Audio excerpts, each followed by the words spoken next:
Lebih lengkap mengenai pemanggilan Roy Suryo CS hari ini ke Polda Metro Jaya, kita bahas bersama Refli Harun, ahli hukum tata negara yang juga tadi turut hadir dan mendukung Roy Suryo, serta Sekjen Peradi Bersatu Ade Bayasit yang juga pelapor dari Roy Suryo CS soal tudingan ijazah palsu Jokowi. Selamat petang Bung Refli, selamat petang juga. Ya, Bung Ade, petang. terima kasih sudah berbagi waktu di Kompas Petang. Bung Refli, ini saya mau pastikan dulu, tadi pemanggilan Roy Suryo juga dengan Bung Tifa hari ini kapasitasnya sebagai apa nih? Ya itulah persoalannya ya kan, yang dilaporkan itu tidak jelas. Jadi kita sudah tahu ya, saya ya karena saya banyak intens mendapatkan informasi dari mereka, itu pelapornya kita tahu Pak Jokowi, tapi terlapornya itu tidak ada. Maka kemudian Roy Suryo hari ini menyatakan berkeberatan untuk menjawab semua pertanyaan itu. Makanya pemeriksaan dia cepat. Kurang dari pukul, ya kira-kira pukul 4 dia sudah selesai. Bahkan kurang dari pukul 4 ya. Pukul 2. Pukul 2 sudah Pukul 3, selesai. pukul 3 sudah selesai. Tapi Ya. ada berapa pertanyaan yang disiapkan oleh pihak dari Polda Metro Jaya? Ada dua, saya katanya dua, sekitar segitu. Dari 26 pertanyaan itu yang bersedia dijawab Bung Roy ada berapa? Saya kira cuma terkait dengan data pribadinya saja ya. Itu pun tidak semuanya dia jawab ya, nama misalnya. Karena begini Mbak, sebenarnya kesalahan paling mendasar dalam surat panggilan undangan klarifikasi itu adalah menyebutkan tempus delicti dan locus delicti-nya. Jadi locus delicti-nya itu Jakarta Selatan, tempus delicti-nya 26 Maret 2025. Nah, di dalam kejadian itulah yang sesungguhnya ingin diklarifikasi. Ketika mau ditanyakan hal-hal di luar itu, yang sepanjang yang saya tahu Mas Roy menolak karena tidak sesuai dengan undangan klarifikasi. Sementara kejadian tanggal 25 Maret di Jakarta Selatan itu pun salah. Sebenarnya Jakarta Pusat ya tepatnya. Mas Roy nggak ada gitu. Jadi apa yang mau bisa dia jawab? Karena itulah dia kemudian menolak, bukan menolak ya, Tidak bersedia untuk menjawab pertanyaan. Hal-hal yang tidak dia ketahui persis begitu. Oke, Bung Ade, Selasa lalu kan Anda membawa kurang lebih ada 16 item bukti ya, kalau tidak salah, terkait dengan keaslian ijazah Jokowi. Dari 16 bukti ini apa saja item-item yang Anda bawa ini? Benar sekali Mbak, dengan Mbak siapa? Cynthia, Bung Ade. Mbak Cynthia ya, Mbak Cynthia benar sekali. Kami advokat public defender itu menghadiri panggilan yang sebenarnya sih diatur kemarin ya, waktu satu minggu sebelumnya Selasa yang lalu. Namun kami pada saat itu salah satu rekan kami masih berada di luar negeri, jadi begitu dia balik minggu setelah itu, minggu depannya kita datang untuk menyampaikan bukti-bukti dan pemeriksaan awal.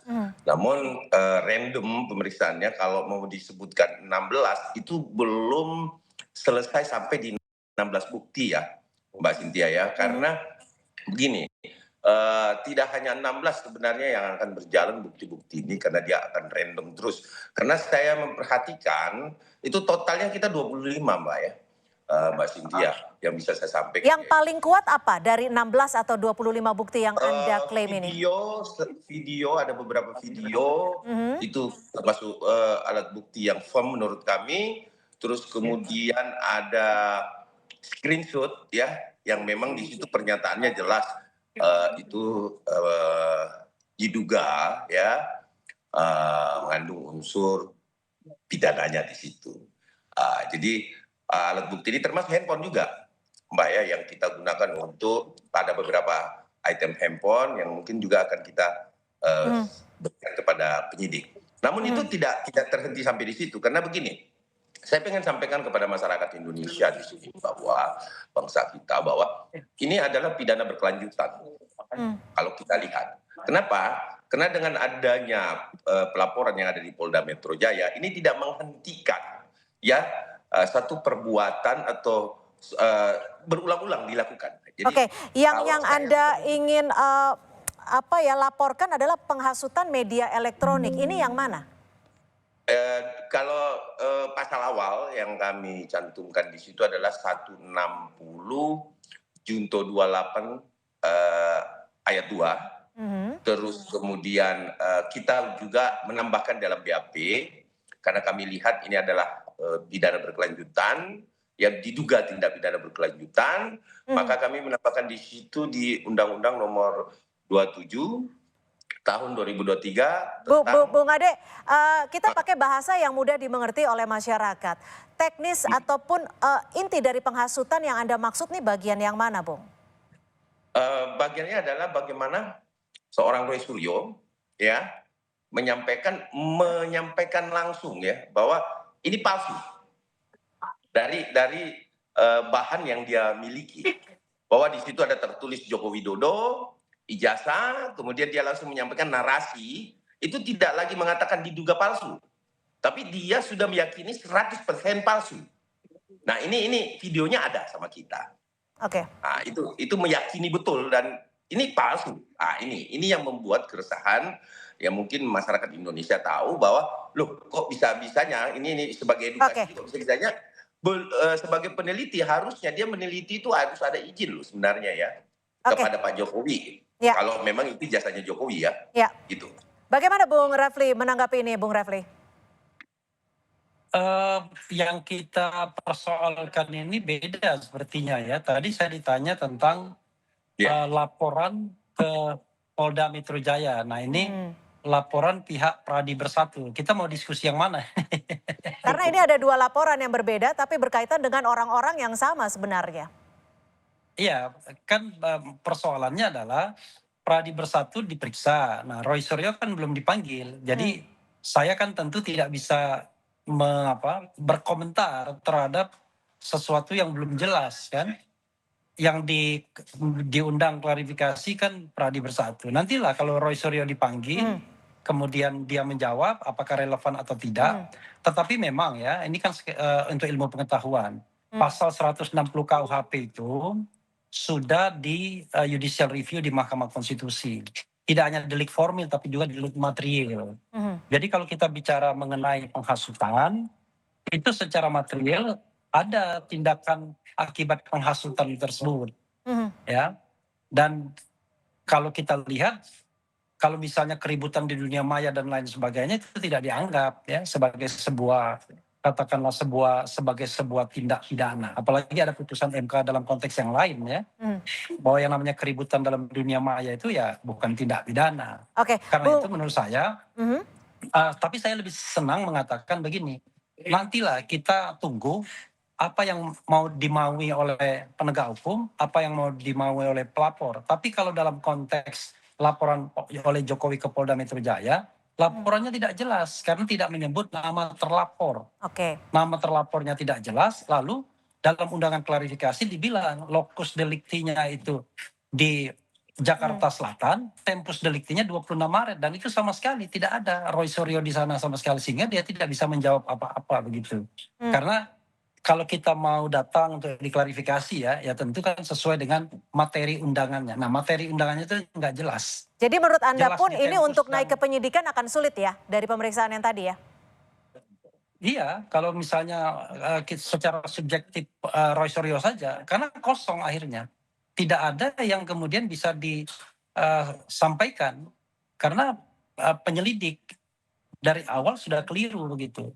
Dia menunjuk satu kejadian yang sangat spesifik dan ternyata di dalam kejadian tersebut Roy Suryo itu tidak ada sama sekali, tidak hadir di sana. Oke. Gitu. Yang hadir orang lain begitu. Dan Dr. Tifa juga tidak hadir di situ. Gitu. Lalu bagaimana Anda membaca dan juga melihat dari netralitas pihak Polri sendiri terkait dengan kasus ini? Ya, begini, saya di channel saya ya, itu mengadakan polling apakah Anda percaya polisi netral atau tidak. Dari 103.000, saya ulang lagi, dari 103.000 yang mengisi polling tersebut, itu hanya 6 atau 7% saja, 7% kalau tidak salah, yang mengatakan percaya netral. Selebihnya 93% mengatakan tidak percaya. Jadi ini saya kira persoalan trust yang klasik sesungguhnya. Termasuk misalnya kalau kita bicara uji laboratorium forensik dan lain sebagainya. Karena sekali lagi yang kita cari ini bukan ngotot-ngototan, yang kita cari itu kebenaran dan bukan pembenaran, serta bukan semangat untuk saling memenjarakan. Menurut saya justru ya yang harus kita cari kebenarannya itu adalah apakah Pak Jokowi memiliki ijazah yang asli atau tidak. Dan itu harus verified. Verified itu melalui forum yang resmi. Misalnya putusan pengadilan yang berkekuatan hukum tetap. Karena kasus ini kan sudah berjalan di 3 fora. Ada perbuatan melawan hukum, ya, gugatan di Solo, kemudian ada pelaporan di Barreskrim, dan ada pelaporan pencemaran nama baik atau pengaduan di Polda Metro Jaya. Nah, ketiga itu kan intinya sama, mempertanyakan apakah ijazah Pak Jokowi asli atau tidak. Nah, itulah yang belum mendapatkan jawabannya kita, baik secara hukum, secara sosiologis maupun secara politis. Ya. Mungkin ini yang bisa dijawab oleh Bung Ade. Bung Ade memiliki 25 bukti yang tadi sempat disebutkan. Apakah dari ke-25 bukti-bukti ini ada salah satu setidaknya yang menguatkan bahwa ijazah Jokowi ini asli? Jadi gini Mbak, ya kita kan pihak pelapor ya. Pihak pelapor itu Mbak Cynthia adalah tugasnya itu menyuguhkan alat bukti kepada penyidik ya, untuk menjadi bahan nanti kepada penyidik pasal mana yang tepat, yang ini kan masih tahap penyelidikan ya, pasal mana yang tepat yang akan disangkakan atau digunakan ya untuk di-matchkan dengan barang bukti yang ada. Nah, ada beberapa barang bukti memang sehingga kenapa kita menyampaikan bahwa ada pasal tambahan yang kita sempat sampaikan di dalam BA berita acara pemeriksaan itu adalah 65 pasal 1, 2, dan 3 di Undang-Undang 27 tahun 2022 tentang perlindungan data pribadi. Nah, kalaupun misalkan menurut Bang Refli tadi 28 ayat 2 ITE itu dicabut, tapi di situ di dalam penjelasan MK juga tidak lebih eksplisit bahwa dicabut totally 22 ayat pasal 28 ayat 2 itu tidak berlaku lagi, atau 27 ayat sekian itu tidak berlaku lagi. Tidak disebutkan secara eksplisit di situ. Oke, gini deh, Bung Ade, untuk bahasa sederhananya seperti ini. Anda kan juga sempat mengatakan bahwa apa yang dilakukan oleh Roy Suryo CS ini sudah di luar batas. Tapi di sisi lain, Bung Roy Suryo juga mengklaim bahwa memiliki bukti yang bisa dikatakan saintifik soal ijazah dan juga skripsi Pak Jokowi. Apa yang membuat Anda sebenarnya terganggu sehingga memberikan laporan?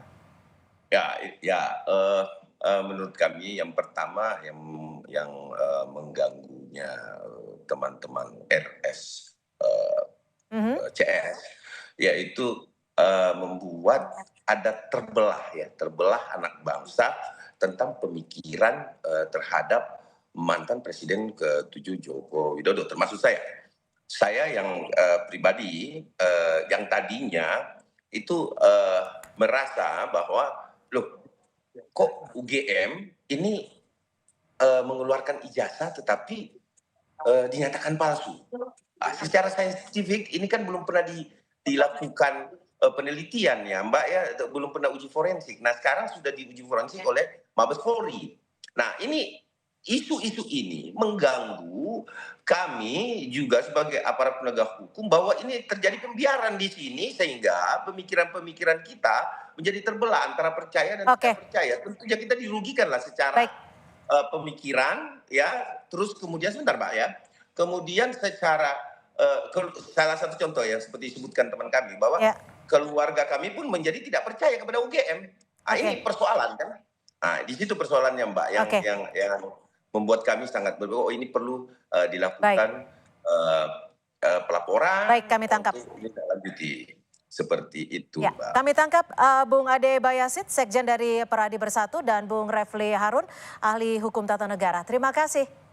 Selamat sore.